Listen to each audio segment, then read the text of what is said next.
You're lying in bed at 11 p.m., replaying something someone said to you 8 hours ago.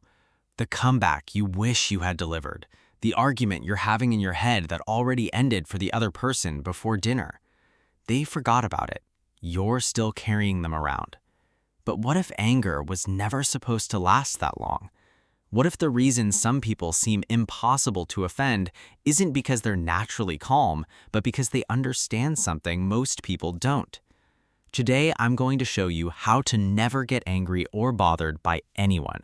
Not by suppressing your emotions, not by pretending you don't care, but by understanding 5 powerful mindset shifts that completely change the way you experience difficult people and frustrating situations. And make sure you stay until the end because the final chapter is the difference between people who are constantly controlled by their emotions and people who remain calm no matter what life throws at them. Let's get into it. The first chapter is called the 90-second rule. Most people think anger lasts for hours, sometimes days, sometimes even years. But Harvard-trained neuroanatomist Dr. Jill Bolte Taylor found that the actual chemical reaction of anger in your body lasts only about 90 seconds. So why does anger sometimes follow you around all day? Because after the initial emotion fades, something else takes over. The story. You replay what happened, you imagine what you should have said, you picture future arguments, you relive the moment again and again. The anger is no longer coming from the event itself, it's coming from the story you're continuing to tell yourself. Imagine someone insults you. The words leave their mouth and the moment is over, but then your mind keeps pressing replay. By lunchtime, you're still thinking about it. By dinner, you're still annoyed. Before bed, you're imagining a comeback you wish you had said.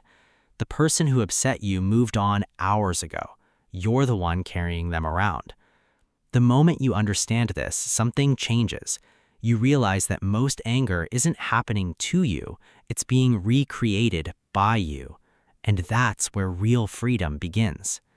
Which brings us to the second chapter, the button pusher myth. We've all said it before.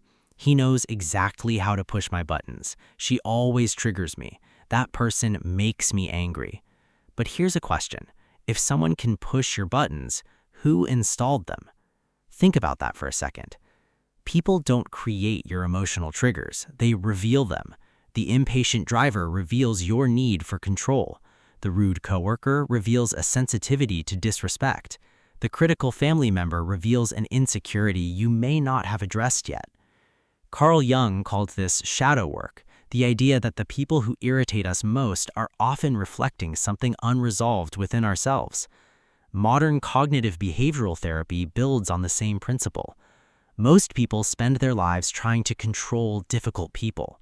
Emotionally resilient people do something different. They get curious.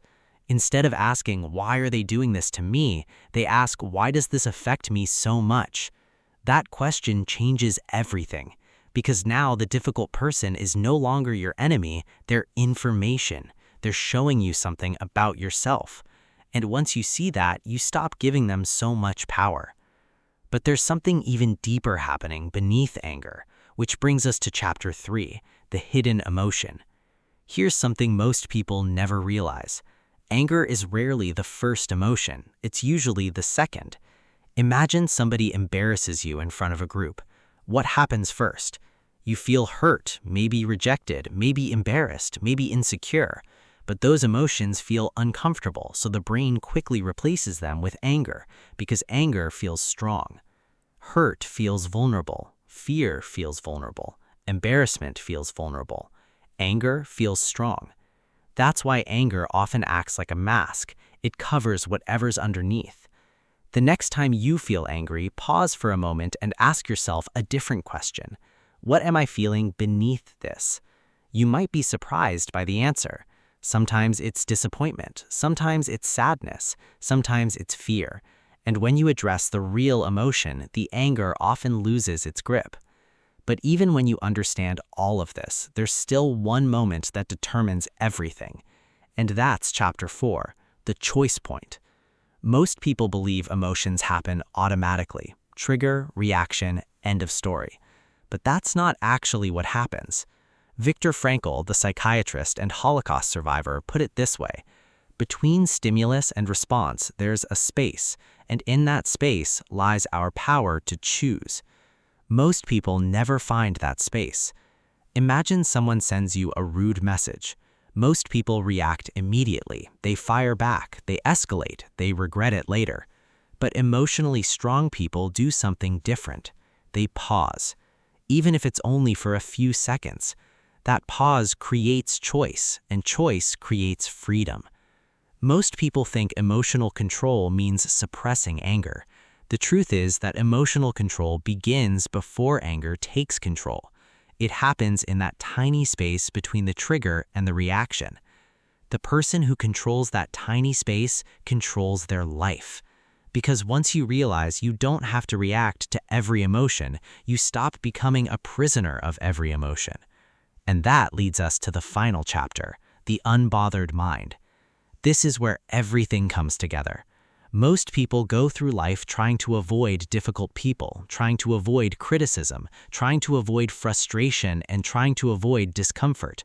But truly unbothered people understand something different. They stop seeing life as a series of personal attacks and start seeing it as training. The rude customer, training. The impatient driver, training. The difficult coworker, training. The critical family member, training. Every difficult person becomes an opportunity to practice emotional control. And the more you practice, the stronger you become. Think about going to the gym. Without resistance, muscles never grow. The same is true emotionally. Without challenges, emotional resilience never develops. Eventually, something remarkable happens. The situations that used to ruin your day barely affect you, not because life became easier, because you became stronger. And that's the realization most people miss. The goal isn't to create a world where nobody annoys you. That world doesn't exist. The goal is to become the kind of person who can't be easily shaken. Because peace isn't found in controlling other people. Peace is found in controlling your response to them. The moment you stop expecting people to behave perfectly, stop taking everything personally, and stop feeding every negative emotion, life becomes surprisingly lighter. Not perfect, just lighter. The day other people's behavior stops controlling your emotions is the day you become truly free. Drop a comment below. Which chapter resonated with you the most? I'm Sam, and I'll be reading every single one of your comments. If this video helped you, subscribe for more videos that will help you become better every day.